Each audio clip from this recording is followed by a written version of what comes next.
नमस्कार, जय जोहार संगवारी हो।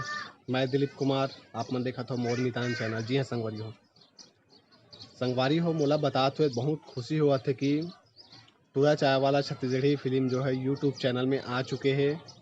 4 अप्रैल बिहेनिया के SRK म्यूजिक यूट्यूब चैनल में आ चुके हैं ये फिल्म। हम अपन जानते हो टूरा चाय वाला राजेश अवस्थी कृत फिल्म है जो पिछले साल रिलीज हो रही से।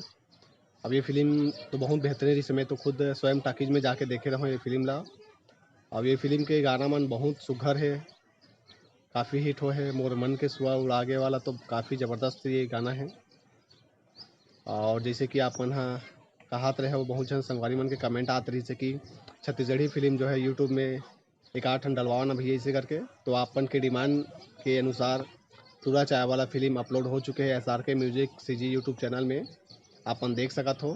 मैं लिंक ला जो है ये वीडियो के डिस्क्रिप्शन में डाल दे हो, आपन जाके देख सकत हो। ये फिल्म जो है 4 अप्रैल के बिहनिया के अपलोड हो है SRK music CG YouTube channel में। एंजॉय करो, देखो और अपन राय दो कैसे लगी इस फिल्म ला कमेंट करके। जय जोहार, जय छत्तीसगढ़।